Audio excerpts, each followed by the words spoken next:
जैसे लिपिड आया, लिपिड को मॉडिफाई किया जाएगा लिपिड ग्लाइकोलिपिड में। ग्लाइकोलिपिड में जब मॉडिफाई किया जाएगा, जिस प्रोसेस को कहते हैं ग्लाइकोसाइडेशन। रुके हैं पांव कभी, ना ही मंजिल हारी है, ना रुके हैं पांव कभी, ना ही मंजिल हारी है, कामयाबी के लिए मेहनत अब भी जारी है।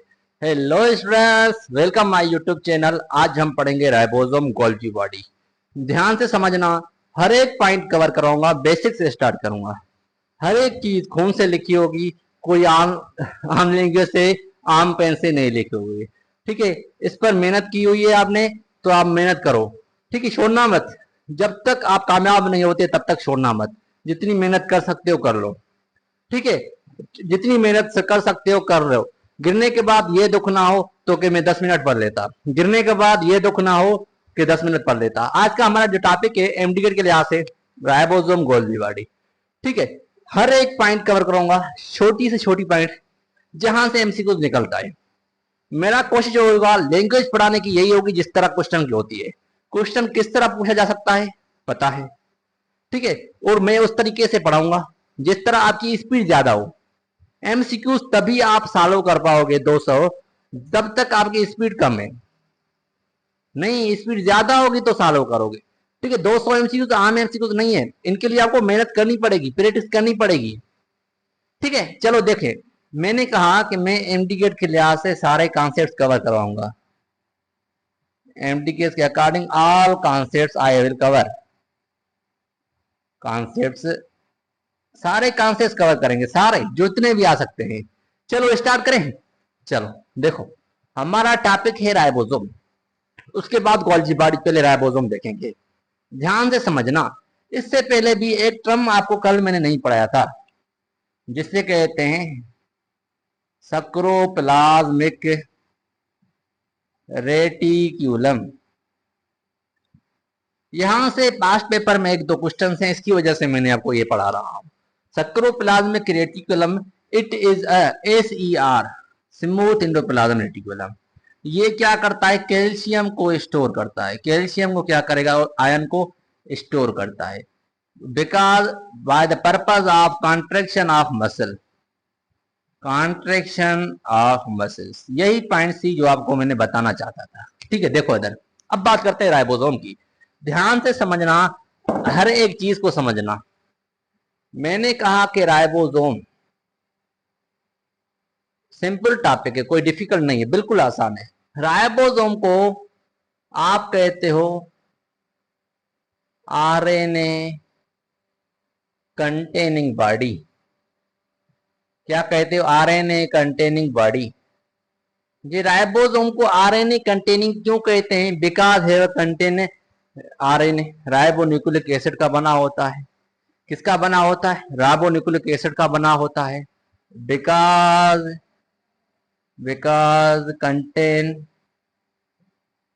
कंटेन आरएनए, बस यही लिखा हुआ है। तो आरएनए कंटेन, क्योंकि आरएनए का बना है, इसके लिए आरएनए कंटेनिंग कह रहे हैं। क्या इसका कोई रीजन है? यही रीजन है कि आरएनए का बना है।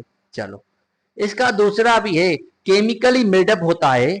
उसके बाद देखा गया कि ये केमिकली मेडअप होता है किसका? प्रोटीन इन आरएनए का, न्यूक्लियो प्रोटीन, जिसे कहा गया न्यूक्लियो प्रोटीन। इसका मतलब है ये आरएनए का भी तो बना है, मैं मानता हूं, मगर ये भी जानता हूं कि ये प्रोटीन का बना है। ये आरएनए का बना है, ये मानता हूं, मगर ये भी जानता हूं कि ये प्रोटीन का बना है। यूकैरियोटिक्स में बात करें, यूकैरियोटिक्स में बात करें तो आपको आरएनए इसमें 40% मिलेगा, प्रोटीन आपको 60% मिलेगा। ठीक है, अभी के लिए यहां तक आपको नॉलेज काफी है। इधर देखिएगा स्टूडेंट्स, मैंने कहा कि राइबोसोम को डिस्कवर करने वाला एक साइंटिस्ट था जिसका नाम था पेलाडे, जिसका नाम था पेलाडे। इसलिए इसको अपने नाम से दिया गया, इसलिए इसे कहते हैं पेलाडे पार्टिकल। इसे क्या कहते हैं? पेलाडे पार्टिकल। जब हमने ये सिस्टरने की स्ट्रक्चर बनाई थी, डेट इज सिस्टरने, सिस्टरने के ऊपर एक दानेदार स्ट्रक्चर हमने बनाई थी। कल की बात कर रहा हूं, कल के लेक्चर की। दानेदार स्ट्रक्चर बनाई थी, इस दानेदार स्ट्रक्चर को कह रहे थे राइबोसोम। मीन्स राइबोसोम की विजिबिलिटी, राइबोसोम कैसे होते हैं हमें, ठीक है, दानेदार स्ट्रक्चर होती है, इसलिए इसे कहते हैं ग्रेन्यूलर। ग्रेन्यूलर दिखता कैसे है, स्पेरिकल। स्ट्रक्चर कैसी होती है, स्पेरिकल।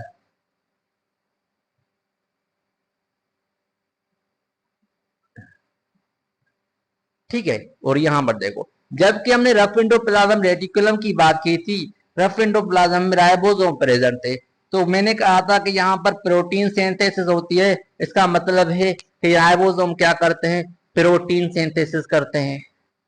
प्रोटीन सिंथेसिस करने के बावजूद, प्रोटीन सिंथेसिस करने के बावजूद ये दूसरा काम भी करते हैं, आगे बताऊंगा। ठीक है, प्रोटीन सिंथेसिस करने के लिए इसका दूसरा नाम देते हैं factory of protein. Protein factory, protein factory. कितने क्वेश्चंस हुए देख लीजिएगा यहां पर, और ये नॉन मेम्ब्रेस होता है, नॉन मेम्ब्रेस। कितने क्वेश्चंस हुए, 1 2 3 4 5 6 क्वेश्चंस हुए, और मोस्ट इंपॉर्टेंट क्वेश्चन है, मोस्ट इंपॉर्टेंट। ठीक है, देखिएगा स्टूडेंट्स, आपको राइबोसोम को देखोगे, राइबोसोम के पास 2 सब यूनिट्स हैं। सब यूनिट्स का बना होता है, एक को कहते हैं डेट इज अ स्मॉल, एक को कहते हैं लार्ज। जे हम स्मॉल की बात करें, स्मॉल जो होता है इसका केप शेप होता है, केप शेप होता है। डोम शेप होता है लार्ज का, डोम शेप। कॉन्सेप्ट समझना आप, इसलिए पढ़ाया, इसको मैं मिटा रहा हूं, इसको नोट करके यहां पर लिख लीजिएगा। देखो, हर एक चीज समझ आ रही है, ठीक है। देखिएगा यहां पर, मैंने कहा कि मैं एक mRNA का स्ट्रक्चर बनाता हूं, डेट इज mRNA। ठीक है, इसमें क्या करता हूं, राइबोसोम अटैच करता हूं। एक बड़ा राइबोसोम मीन्स बड़ा सब यूनिट राइबोसोम का, एक छोटा राइबोसोम का सब यूनिट। एक बड़ा, एक छोटा, एक बड़ा, एक छोटा, एक बड़ा, एक छोटा, एक बड़ा, एक छोटा, एक बड़ा, एक छोटा। मीन्स ये राइबोसोम के सब यूनिट्स अटैच हैं किस पर, mRNA पर। मीन्स इसका मतलब है जब भी one mRNA, one mRNA are attached, are attached many ribosome, many ribosome, many ribosome, तो उसे कहेंगे पॉलीजोम। उसे क्या कहेंगे, पॉलीजोम। उसे क्या कहेंगे, पॉलीजोम। यहाँ पोली राइबोसोम, पोली राइबोसोम, यहां तक नोट कर दीजिएगा। ठीक है, यहां पर देखो, इस दोनों को आगे पढ़ते हैं, आगे बढ़ते हैं। ये नोट करो, इन चीजों को मैं मिटाऊंगा, उसके बाद आगे चलेंगे। नीचे बहुत सारी स्पेस है, देखो इधर। जब हम बात करें प्रोकैरियोट्स में, प्रोकैरियोटिक्स में, उसके बाद हम बात करें यूकैरियोटिक्स में, चार्ट में लिख लिया। प्रोकैरियोटिक्स में राइबोसोम साइटोप्लाज्म में डिस्पेयर होते हैं, मीन्स इसकी डिस्पर्शन होती है।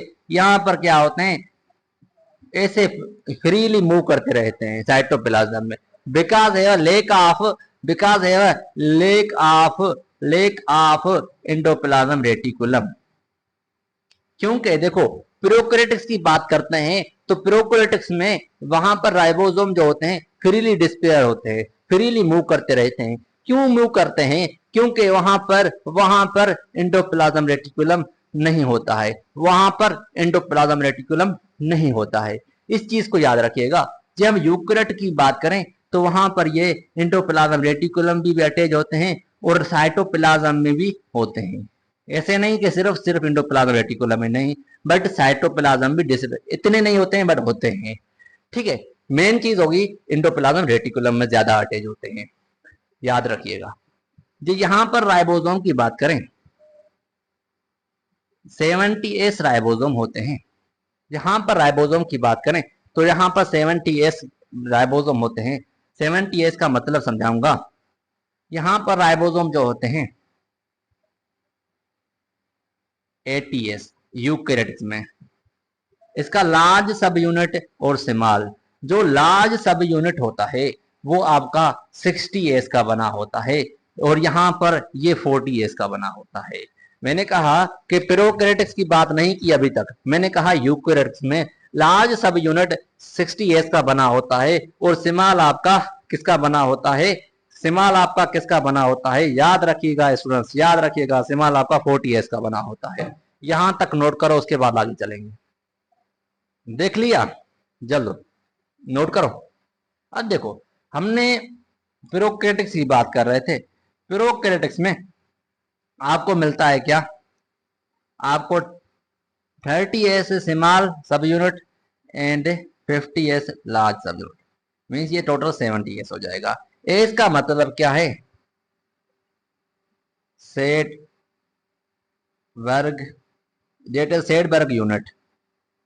अभी इसका सेडबर्ग यूनिट का मतलब है कि सेडिमेंटेशन प्रोसेस लगाकर इसकी इनडायरेक्टली मेजरमेंट की गई डेंसिटी की, मींस 30s को 30s पर सेकंड मींस 30 मीटर पर सेकंड स्पीड में फिराया गया, 50s को 50s पर सेकंड स्पीड में क्या गया, इसको मूव किया गया।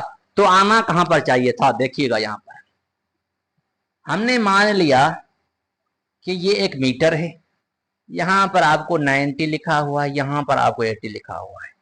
यहां पर हमने को क्या लिया, ये एक राइबोसोम लिया, इसका 60s को 60 मीटर पर सेकंड से मूव किया गया वेलोसिटी से, ठीक है, और उसके बाद 40s को 40s मीटर पर सेकंड से मूव किया गया, तो यहां पर 80s मीटर पर रुक गया, तो इसलिए इसे 80s कह रहे थे। मीन सेडिमेंटेशन प्रोसेस के थ्रू इसकी डेंसिटी को मालूम किया गया, इसलिए इनडायरेक्टली डेंसिटी मालूम किया गया। इनडायरेक्टली इसलिए कह रहे हैं कि आना यहां पर चाहिए था, देखो 40 60, तो यहां पर 100 पर आना चाहिए था, क्या आ कहां रहा है, 80s पर आ रहा है। इनडायरेक्टली इससे कहते हैं। जो ज्यादा समझ में नहीं आ रहा है तो भाई छोड़ दीजिएगा, मैं ज्यादा जाएगा नहीं, इतना समझाया काफी है, ठीक है, क्योंकि अभी के लिए काम की चीज यही है जो आपको पढ़ना है, ठीक है। डेट इज अ राइबोसोम, और राइबोसोम में यहां पर राइबोसोम में मैंने बात की थी, इन दोनों को एक सब यूनिट दूसरा सब यूनिट दोनों को अटैच करने वाला मैग्नीशियम आयन है, मैग्नीशियम आयन है, ठीक है। यहां पर आरएनए होगा और दोनों को क्या करेगा, मैग्नीशियम आयन आरएनए के फास्फेट और उसके अमाइनो एसिड्स दोनों में क्या करेगा, बांड बनाएगा, बांड बनाएगा। उसके बाद मैंने बात की थी कि राइबोसोम सिर्फ प्रोटीन सिंथेसिस नहीं करते थे, बट 2020 के बाद जबकि न्यू बुक में एक लाइन लिखी हुई है, एक लाइन एक स्टेटमेंट लाइन आई गई यहां पर, देखो मीन्स इवोल्व, इवोल्यूशन आपने पढ़ी हुई नहीं, इवोल्यूशन नहीं पढ़ी है, मैं पढ़ाऊंगा इंटर में। इवोल्यूशन का मतलब है कि किसी जानदार किसी और में से, फॉर एग्जाम्पल प्रोकैरियोट्स में यूकैरियोट को इवॉल्व हुए, इसका एक ये भी आपको मिल रहा होगा जहन में, यहां पर आपका बुक लिख रहा था कि देखो जब यूकैरियोट की बात कर रहे थे तो 80s और प्रोकैरियोट की बात करते 70s, means eukaryote is large smaller means little larger than prokaryotic ribosome. So here that is the evidence of prokaryotics, evolve हुए हैं यूकैरियोट्स में, प्रोकैरियोट्स में किसमें ट्रांसफर हुए, यूकैरियोटिक में, ये भी एविडेंस है। इसलिए यहां पर स्टेटमेंट क्वेश्चन आ सकता है, फिर से समझा रहा हूं, ध्यान सुनो। आपके बुक ने कहा, मैं लिखाऊंगा नहीं, ये चीज याद रख लो, आपके बुक ने कहा था कि देखो भाई प्रोकैरियोटिक्स में 70s है राइबोसोम और यूकैरियोटिक्स में 80s है, ठीक है। प्रोकैरियोटिक्स लिटिल देन स्मॉल है यूकैरियोटिक्स से, means eukaryotic little larger than prokaryotics, means थोड़े से ज्यादा है ना राइबोसोम, थोड़े सा मीन्स इस पे थोड़ा सा बड़ा है ना राइबोसोम, इसका मतलब हुआ कि प्रोकैरियोटिक्स में इवॉल्व हुए हैं eukaryotics. That is the best evidence of evolution of, means eukaryotic किसमें इवॉल्व हुए हैं, प्रोकैरियोटिक्स में, नहीं प्रोकैरियोटिक्स किसमें इवॉल्व हुए हैं, यूकैरियोटिक्स में, ठीक है। ये that is the best evidence, इसमें स्टेटमेंट बेस्ड क्वेश्चन आ सकता था। दूसरा स्टेटमेंट ये लिखा हुआ है लास्ट में कि सिर्फ राइबोसोम अभी अभी मीन्स करीबी 2022-2020 में इसने बताया कि राइबोसोम सिर्फ, स्टेटमेंट बेस्ड क्वेश्चन आ सकता है, राइबोसोम सिर्फ प्रोटीन को सिंथेसिस नहीं करते हैं, बट राइबोसोम जब एंडोप्लाज्म रेटिकुलम साइटोप्लाज्म में प्रेजेंट होते हैं, साइटोप्लाज्म के थ्रू पोर्स होते हैं न्यूक्लियस में, न्यूक्लियस के पोर्स में जाकर वहां पर न्यूक्लियस को भी मीन्स क्या करते हैं, मैन्युफैक्चर करते हैं, सिंथेसिस करते हैं।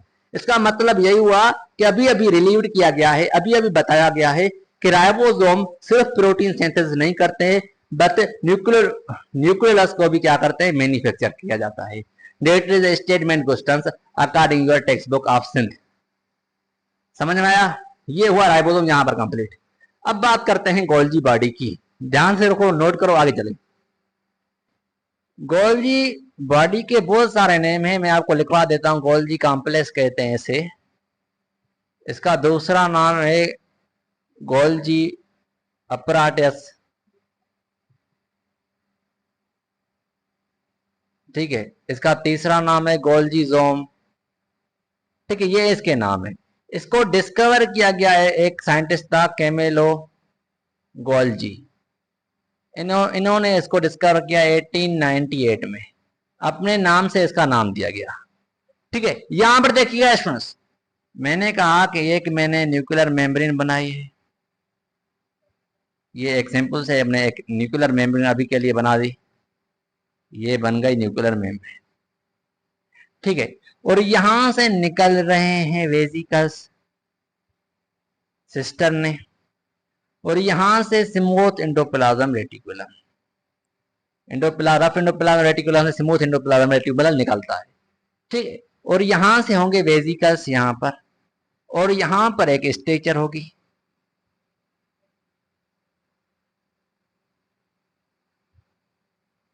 इस तरह स्ट्रक्चर्स होगी, जिसे आप कहोगे सिस्टर ने, जिसे आप कहोगे सिस्टर ने, जिसे आप कहोगे सिस्टर ने, क्या कहोगे आप, सिस्टर ने।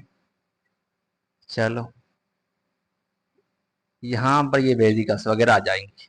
यहां पर देखो, यहां पर राइबोसोम अटैच होते हैं इस स्ट्रक्चर को, हमने राइबोसोम तो पढ़ दिया, पता है आपको, ठीक है। ये रफ एंडोप्लाज्म रेटिकुलम, इससे निकलता है smooth endoplasm reticulum, smooth endoplasm reticulum से ये ओरिजिनेट होता है, originate from of endoplasm reticulum, या ऐसा क्वेश्चन आ जाए तो smooth endoplasm reticulum, smooth endoplasm reticulum, ठीक है। जो आपके सिलेबस तक होगा वही क्वेश्चन आएगा। देखो दोनों एक साथ नहीं आएंगे कभी भी, दोनों एक साथ नहीं आएंगे, याद रखिएगा।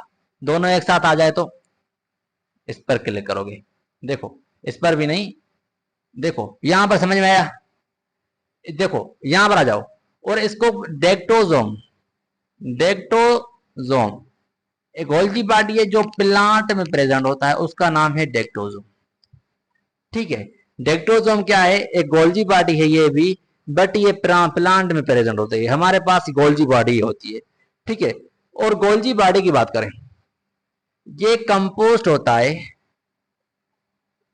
Compost of small units, small units हैं ये यूनिट्स, जिसे कहते हैं सिस्टर ने। सिस्टर में क्या होता है, ध्यान रखना, एक flat like structure, flat like structure है, इसका डिस्क शेप होगा, देख रहे हो वहां पर, देखो यहां पर डिस्क शेप है। उसके बाद आ जाओ, इसका पैरेलल अरेंज है, देखो पैरेलल अरेंज है, पैरेलल अरेंज होते हैं, और यहां से कहां से ओरिजिनेट होते हैं, रिसेंबल होते हैं किस जैसे, resemble to SER smooth endoplasm reticulum means no ribosome attached,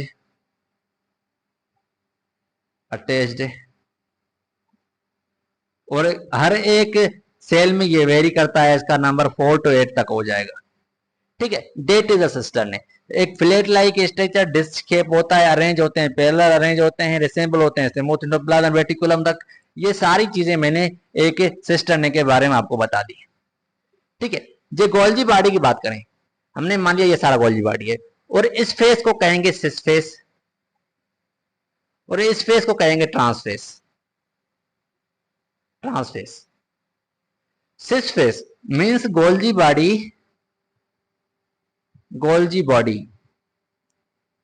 के पास दो फेस होते हैं, एक को कहते हैं सिस फेस, एक को कहते हैं trans face.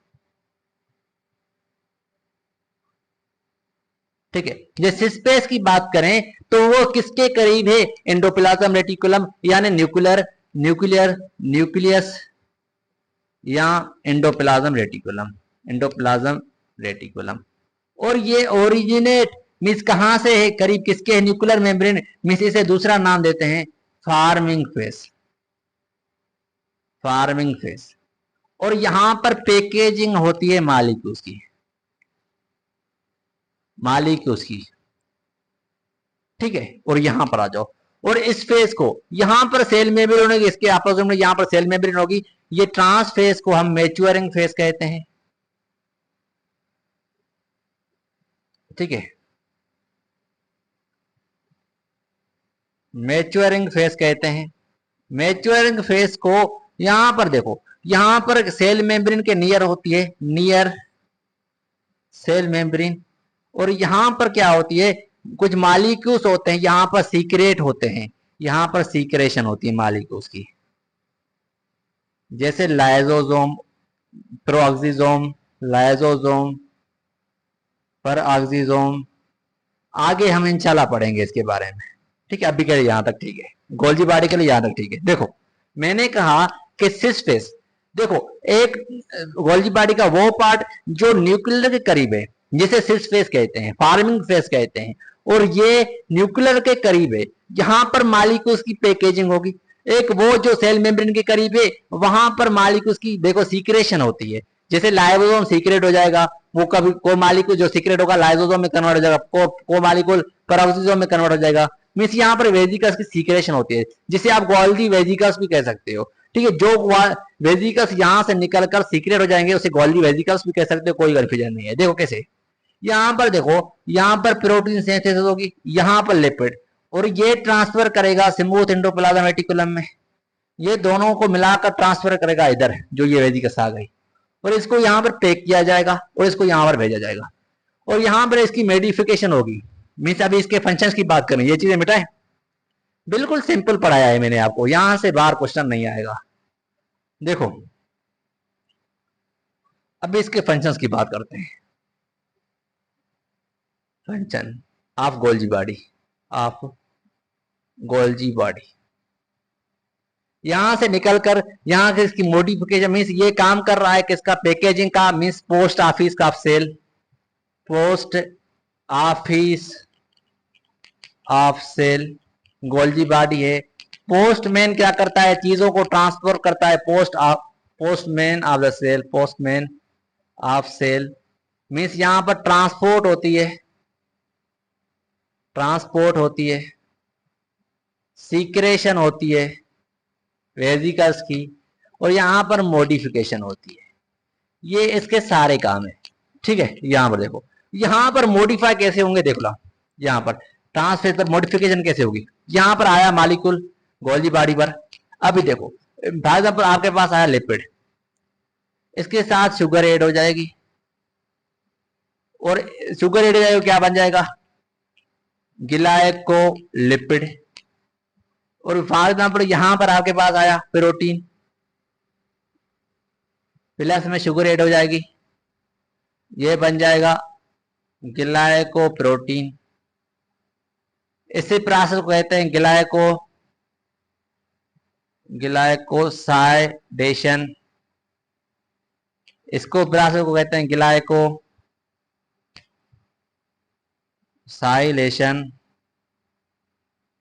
Date is the most important point. Golgi body complete हो गया।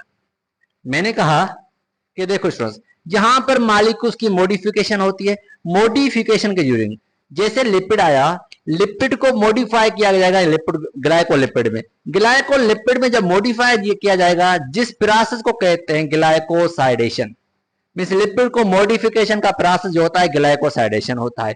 एक वो प्रोसेस होता है जिसमें प्रोटीन को मॉडिफाइड किया जाएगा ग्लाइकोप्रोटीन में, इस प्रोसेस को कहते हैं ग्लाइकोसाइलेशन। ठीक है, ट्रांसपोर्ट देखो गोल्जी बॉडी को हम ट्रांसपोर्ट कहते हैं ना, means post office of the cell, means post office का मतलब है वहां पर पैकेजिंग होगी। पैकेजिंग कहाँ होती है? सिस फेज पर होती है। पैकेजिंग कहाँ होती है? सिस फेज पर होती है। मैंने लिखा हुआ है, बिल्कुल लिखा हुआ है। ये मैच्योरिंग फेज कहते हैं इसे। न्यूक्लियर के नियर हो, means near cell membrane secretion होगी, जैसे लाइसोसोम, पेरोक्सिसोम। ये चीजें हम इंशाल्लाह आगे भी पढ़ेंगे। इसको कनेक्ट करेंगे किससे? लाइसोसोम से। ठीक है, अभी के लिए अल्लाह हाफिज। दुआ में याद रखिएगा, ये पॉइंट्स को याद करिएगा, समझिएगा और मेहनत करते रहिएगा। कमेंट करिएगा लेक्चर कैसा लगा।